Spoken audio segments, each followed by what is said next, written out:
दोस्तों, 2 दिन के बाद मैं सीएम की कुर्सी से इस्तीफा देने जा रहा हूं। मैं तब तक सीएम की कुर्सी पे नहीं बैठूंगा जब तक जनता अपना फैसला ना सुना दे। अगर आपको लगता है केजरीवाल ईमानदार है, मेरे पक्ष में वोट दे देना। इन्होंने आरोप लगाया केजरीवाल ने भारत माता के साथ धोखा किया है। ये करने के लिए नहीं आया था मैं। सत्ता से पैसा और पैसे से सत्ता, इस खेल के खेलने के लिए मैं नहीं आया था। जम के वोट दे देना मेरे पक्ष में। चुनाव के बाद सीएम की कुर्सी पे जाके बैठूंगा। अगर देश की जनता, दिल्ली की जनता को लगता है केजरीवाल बेईमान है, मैं 1 मिनट के लिए सीएम की कुर्सी पे भी नहीं बैठूंगा। 1 मिनट के लिए मैं बैठने को तैयार नहीं। मैंने अपने जीवन में कुछ नहीं कमाया। मेरा बैंक अकाउंट खाली है, हमारी पार्टी का बैंक अकाउंट खाली है। मैंने जिंदगी में कुछ नहीं कमाया। अपनी इज्जत और अपनी ईमानदारी के सिवा मेरे पास कुछ नहीं आया। इनकम टैक्स में कमिश्नर की नौकरी करता था।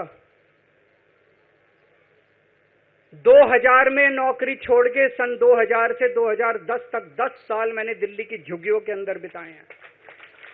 कुछ महीने दिल्ली की झुग्गियों में जाके रहा मैं। झुग्गी के अंदर, नंद नगरी, सुंदर नगरी की झुग्गियों के अंदर मैंने गली गली में खाक छानी है कि गरीब आदमी रहता कैसे, उसके घर का गुजारा कैसे चलता है। अगर पैसे कमाने होते, इनकम टैक्स कमिश्नर की नौकरी बुरी नहीं थी। और जब मैंने नौकरी छोड़ी थी तब कोई पार्टी नहीं थी, कुछ नहीं थी। ऐसा नहीं था कि उस टाइम ये था मुख्यमंत्री बनने चला था या कोई पार्टी, कुछ नहीं था, कोई भविष्य नहीं था। केवल देश के लिए जुनून था कि देश के लिए कुछ करना है, देश के लिए कुछ करने हैं। 49 दिन की सरकार के बाद इस्तीफा दिया था। अपने असूलों के लिए इस्तीफा दिया था। किसी ने इस्तीफा मांगा नहीं था, अपने आप इस्तीफा दिया था। आज की तारीख में, आज के जमाने में कोई अपनी चपरासी की नौकरी नहीं छोड़ता। मैंने मुख्यमंत्री की कुर्सी छोड़ी थी, अपने आप छोड़ी थी। न पद का लालच है, न दौलत का लालच है। केवल देश के लिए कुछ करने का जुनून है। देश के लिए कुछ करने के लिए आए हैं।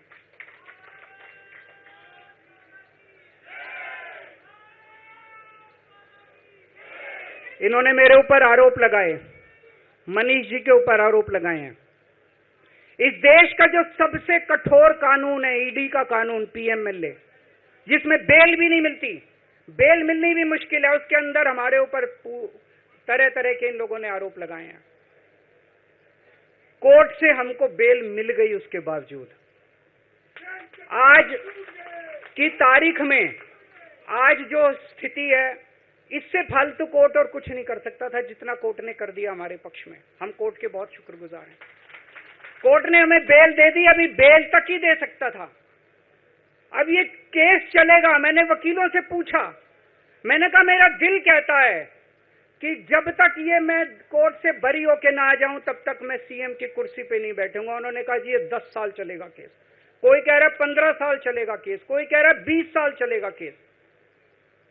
तो केस ये अभी लंबा चलेगा। आज कोर्ट जितना कर सकता था, कोर्ट ने हमारे पक्ष में निर्णय लिया है, हमें बेल दे दी। उन्होंने ऐसे कानून में जिसमें बेल मिलनी नामुमकिन होती है, उन्होंने बेल दे दी। आज मैं आपकी अदालत में आया हूं, जनता की अदालत में आया हूं। आपसे पूछने के लिए आया हूं, क्या आप केजरीवाल को ईमानदार मानते हो कि गुनहगार मानते हो?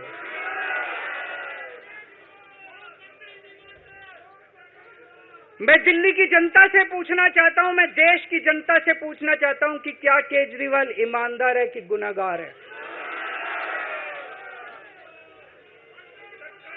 दोस्तों, 2 दिन के बाद, आज से 2 दिन के बाद मैं सीएम की कुर्सी से इस्तीफा देने जा रहा हूं।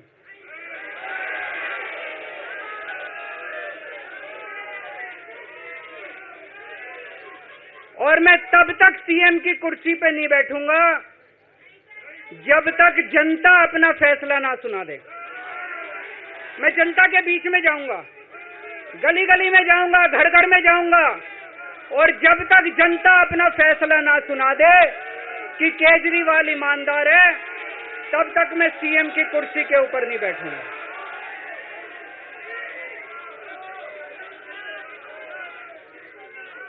आज से कुछ महीने बाद चुनाव है, दिल्ली के चुनाव हैं। मैं जनता को निवेदन करना चाहता हूं, अपील करना चाहता हूं, अगर आपको लगता है केजरीवाल ईमानदार है, मेरे पक्ष में वोट दे देना। अगर आपको लगता है केजरीवाल गुनहगार है, मेरे को वोट मत देना। आप अगर मेरे को, आपका एक एक वोट मेरी ईमानदारी का सर्टिफिकेट होगा।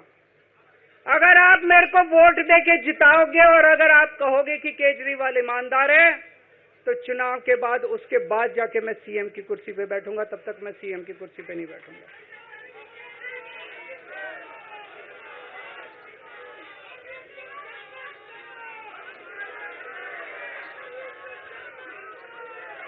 आपको लग रहा होगा अभी अभी जेल से रिहा होके आया है, ये कैसा क्यों बोल रहा है? अभी अभी जेल से रिहाई होके आया है, अब ये इस्तीफा क्यों दे रहा है? इन्होंने मेरे ऊपर आरोप लगाया है। इन्होंने आरोप लगाया है कि केजरीवाल चोर है। इन्होंने आरोप लगाया है केजरीवाल भ्रष्टाचारी है। इन्होंने आरोप लगाया है केजरीवाल ने भारत माता के साथ धोखा किया है। ये करने के लिए नहीं आया था मैं। सत्ता से पैसा और पैसे से सत्ता, इस खेल के खेलने के लिए मैं नहीं आया था। मैं देश के लिए कुछ करने के लिए आया था।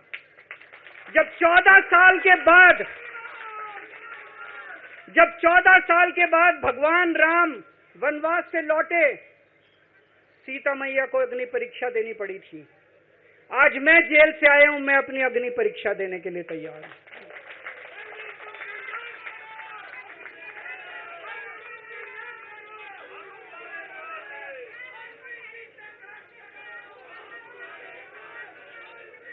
ये कुछ लोग बोल रहे हैं सुप्रीम कोर्ट ने कुछ कंडीशंस लगाई हैं, काम नहीं कर पाएंगे। पिछले 10 साल में इन लोगों ने कंडीशन लगाने में कोई कसर छोड़ी थी? एलजी साहब ने कंडीशन लगाने में कोई कसर छोड़ी थी? केंद्र सरकार ने 1 कानून, 2 कानून, 3 कानून, कानून पे कानून डाल के मेरी पावर छीन ली, पर आपके काम बंद नहीं होने दिए मैंने। ये कंडीशन हमारे लिए कोई वो नहीं रखती, कोई हमारे लिए अड़चन पैदा नहीं करती ये कंडीशन। इन कंडीशन को भी देख लेंगे, लेकिन मेरे लिए जो मायने रखता है वो है मैंने अपनी जिंदगी में ईमानदारी कमाई है। अगर आपको लगता है केजरीवाल ईमानदार है, जम के वोट दे देना मेरे पक्ष में। चुनाव के बाद सीएम की कुर्सी पे जाके बैठूंगा।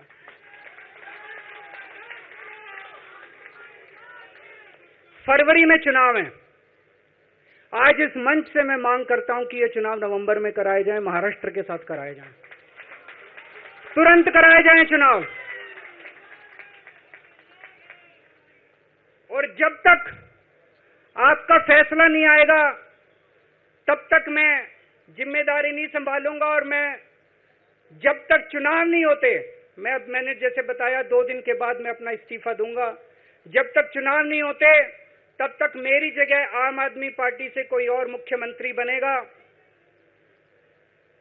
अगले 2-3 दिन के अंदर विधायक दल की मीटिंग होगी और विधायक दल की मीटिंग में अगले मुख्यमंत्री के नाम का तय किया जाएगा। मैं मनीष जी से बात कर रहा था। जो पीड़ा मेरे मन में है, वो पीड़ा मनीष जी के मन में भी है। इनके लिए भी वही सब कहा गया जो मेरे लिए कहा गया है। मनीष जी का भी कहना है कि ये दिल्ली के उप मुख्यमंत्री और शिक्षा मंत्री और मंत्री का पद तभी संभालेंगे जब दिल्ली की जनता कहेगी कि मनीष सिसोदिया ईमानदार है। तो मैं और मनीष सिसोदिया, हम दोनों का फैसला आपके हाथ में है, जनता के हाथ में है।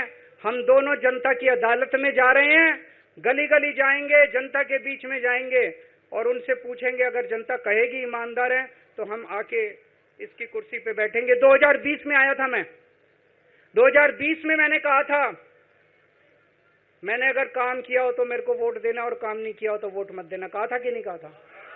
आज मैं आपके बीच में आया हूं, मैं कह रहा हूं, अगर मैं ईमानदार हूं तो वोट देना, अगर मैं बेईमान हूं तो वोट मत देना, बिल्कुल मत देना।